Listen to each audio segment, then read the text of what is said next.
I've been meaning to watch these videos for a minute, and I haven't watched them. Patrick CC.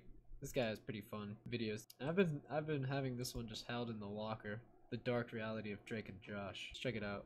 People fall in love with their first image of you. We all fell in love with two best friends. Josh Peck, a chubby but lovable outsider from New York, and This Drake show's Bell, great. a good-looking guitar player from California. The two teens couldn't be more opposite, but their chemistry together was infectious. While we fondly think of the brotherly love they displayed on television, the dark reality exposed by Josh Peck recently is that they were actually never friends. Oh. Let's take it back to where Drake and Josh first met, The Amanda Okay. Show. This sketch comedy show was basically Nickelodeon's version I of remember Saturday this Night show. Live starring Amanda Bynes. The show was wildly loved by Nickelodeon fans. Yeah. Drake Bell was a regular character since the very first episode in 1999. Josh wouldn't become an on-screen regular until seasons 2 and 3. Slowly, he was integrated in the show, and those two had some iconic sketches that we still love today. Drake wasn't very fond of Josh in the beginning because he was the only boy on the show, but they had very similar interests in old movies and comedies. They would bounce funny ideas off each other and quickly develop great chemistry. The producer Dan Schneider got some pressure from the network to come up with another buddy comedy just like Keenan and Kel. While filming Dan one of the last Schneider. episodes of the season where Every time I hear Dan Schneider, I just imagine the fucking Pink Guy song. It's so bad. come up with another buddy comedy just like Keenan and Kel. While filming one of the last episodes of the season, Ooh, where that's a Drake and great Josh one fight over too. a shrimp, And you can Stephen definitely tell that's Malaro, what they who was a wanted. writer on The Amanda Show, walked over to Dan and was like, "Those two guys are your buddy comedy right there." 6 months later, Drake and Josh was born. Make sure you're hydrated while watching this video. Josh and Drake. Drake Bell and Josh Peck. They've grown up on The Amanda Show, battling lobsters, fending off frog puppets, and getting beaten up by girls on a regular basis. So what's next for this dynamic duo? Their own show. Nickelodeon presents Drake and Josh in Drake and Yo, play the Josh. intro. You will notice in this video how all the tropes, storylines, and character traits in the Drake and Josh show turned out to be the exact opposite of how their real-life futures went. Josh went on to be a very successful, popular, and handsome actor. Megan, aka Miranda Cosgrove, Looking went good. from evil little girl to sweet, unproblematic, successful actor. And Drake went on to plead guilty to child endangerment while still struggling to get his music career off the ground in America. Ooh, yikes. Drake Parker and Josh Nichols Definitely were two had the brothers roughest bound by their photo. parents' marriage, forced to live in the same house, go to the same school, hang out with the same friends while having totally opposite personalities. Josh was the hefty, emotional dork, while Drake was a smooth-talking ladies' man who led a rock band. The first season was a little more typical to any sitcom, coming up with catchphrases and basic plot lines. Luckily, the show got much True. better after season 1. They True. consistently got They really themselves in did. ridiculous situations and had to either work together or against each other to get out of them. Like when they came up with a master plan to sell Gary Coleman grills, which got them in jail, versus when they were fighting each other over a foam finger. Classic. In the beginning, it was very common that Josh was the butt of the joke. I mean, it's very Yeah. easy to pick on the overweight, goofy kid. Drake, on the other hand, would often be the bad guy. He was lazy, rude, and self-centered. He wouldn't stand up for his brother Josh. He would hang out with girls and friends without him, and basically had a hard time accepting Josh as his brother. As the seasons went on, True. the audience loved them both. I remember Josh was that. not a punching bag anymore and sort of just the sweet, jolly brother who was there for Drake no matter what. Plus, he had lost a lot of weight by the last season, so the fat jokes didn't really work anymore. Drake warmed up to Josh. True. His character remained the inconsiderate troublemaker, This is around but the now time he Josh was met having Oprah. more luck with girls. He was less nerdy and became more competitive with Drake. Ultimately, at the end of every episode, they resolved their differences and concluded with a happy moment. These two just understood each other when it came to performing. Drake and Josh were the new age Bob Hope and Bing Crosby, Abbott and Costello, Martin and Lewis, Cheech and Chong, Keenan and Kel. They Ooh, were Cheech so and good it Chong. made us all believe Yeah, that they were were a best pretty friends good beyond the dynamic screen. duo, I'm sad that's to true. admit that that was not the case. Off the show, their lives were pretty Ooh. normal in the sense that they weren't these mega famous celebrities ducking paparazzi everywhere they go. Plus, remember their target audience was 9 to 15-year-olds who had no way of showing Drake and Josh how much they loved the show. A lot of us forget True. that in 2005 there was barely any social media, Yeah. no smartphones, no Yeah, YouTube, we no couldn't live do streams, shit. no follower counts. They worked a 9 to 5 while other kids You would went to just school watch. and they went home You to would their families literally just watch the show and then you'd go outside. Like, that's what happened.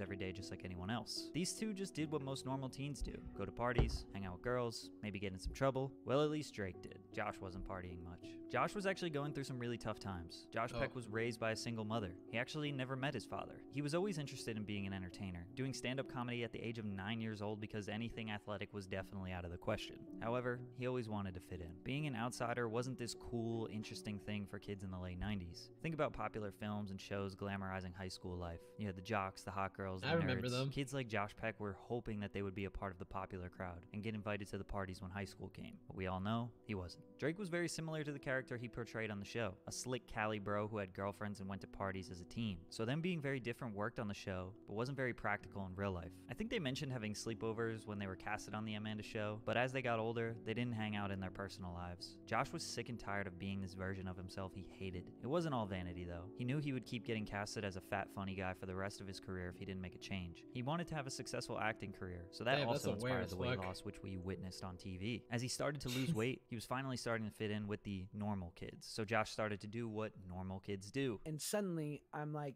now looking like a normal kid and a normal teen, and I'm like, oh, they do drugs and that's normal, and they go to house parties and they go to clubs. Josh started acting more like Drake's character, but in real life. It was a double-edged sword. Obviously, he was being accepted socially, but being heavily addicted to drugs was the price he had to pay. By the time they were both 20, Drake and Josh was over. Their relationship, it's complicated. Drake loved his time spent on the show. It was what he always dreamed of. His dad raised him on body comedy. And that's what I've heard recently. That's the only thing I know outside of this video of recent times, is that this man really misses being like Drake. He really misses it. Like Dean and Jerry, Abbott and Costello. Once he met Josh and they got their own TV show, he was living his biggest dream. Plus, he was absolutely adored by the Nickelodeon world. Taking a look at this list of Kids' Choice Awards, which is pretty much the biggest thing you can get as a Nickelodeon star. 2006, Favorite TV Actor, Drake Bell. 2007, Favorite TV Actor, Drake Bell. 2007, Best TV Actor, Drake Bell. 2008, Favorite TV Actor,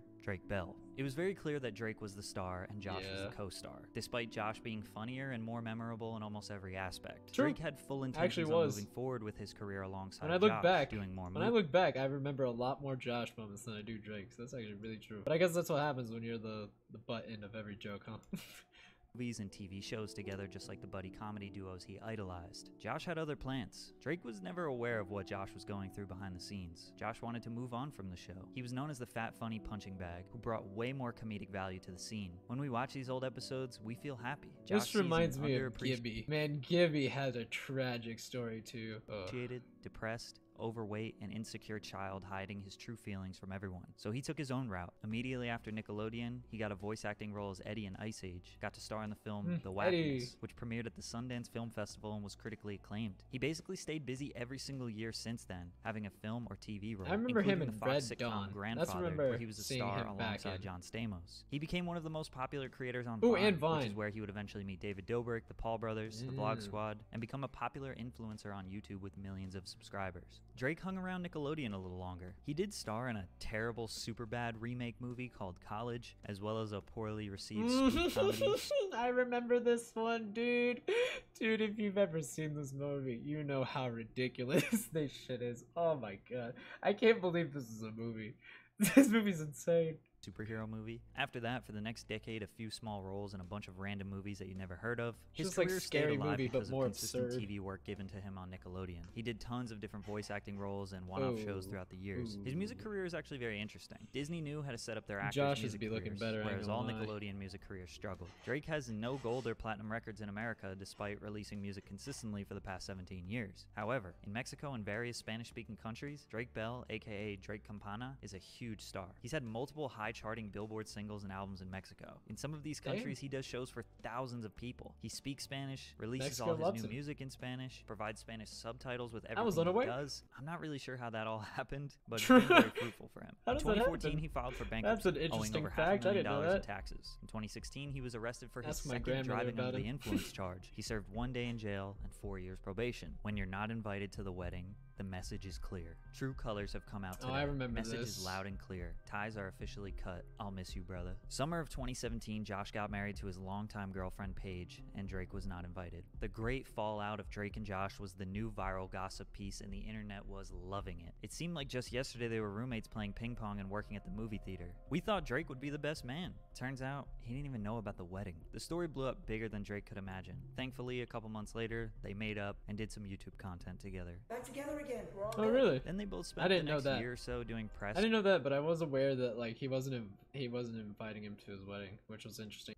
for other projects, and people just kept asking about the marriage incident. They had already publicly made up, but I guess interviewers wanted the drama. In 2018 wanted the and juice. 2019, they made a number of different content pieces together, and it really seemed like their relationship was as good as it can get. Guys, we're together. What else do you want? What's happening, everybody? In 2019, Josh came up with the That idea seems to do so a reboot forced. of their classic show. Yeah. The name of the reboot, Josh and Drake. When he reached out to Josh Drake and to read Drake. the script, things got weird. The idea was that Drake was going to be a failed musician and Josh was a successful real estate agent. They were basically parodying Drake's real life as a musician. Yeah, I was about to while say. Josh's character was a totally made-up life. Just an Maybe they were trying to absolute get back made-up at Drake Giga because his Chad. character was originally the cool guy and Josh was the loser. The opening line in the very first episode was supposed to be, "Hug yourself, kid," instead of their trademark saying, "Hug me, brother," Hug which me, would have just brother. been a slap in the face A to the fandom. classic. Then it transitions to Drake in Mexico performing at a quinceañera for the daughter of a drug cartel leader, where they are all drinking and doing hard drugs, which leads to a gunfight, and then they don't want to give Drake his money, which is all a super stereotypical way that Americans convey Mexican culture in Hollywood. Drake didn't want to True. do the Drake I and was Josh about to reboot say. without making some creative changes because he didn't want to disrespect his Mexican fans. Josh wouldn't let Drake make those creative changes, and shortly after that, Drake started getting into his legal trouble. Bit In 2020, strange. Drake was outed by his ex-girlfriend Melissa on TikTok about how abusive he was in their past relationship, which went pretty viral. Drake denied all claims of physical abuse, but admitted he could What? be verbally abusive like a lot of couples get during a fallout. This story led to multiple other accusations, including one that would make the courtroom. He pled Oh, guilty no. via Zoom to a felony attempted child endangerment and a misdemeanor charge of disseminating matter harmful to juveniles in June of 2021. But Drake was accused of much worse, including sending explicit pictures and engaging in sexual activity with a minor. However, he only admitted guilt of sending text messages that were sexual and then stopped once he was aware of the victim's age. The situation is definitely creepy. And there are a lot of other factors to consider which have been broken down extensively on YouTube.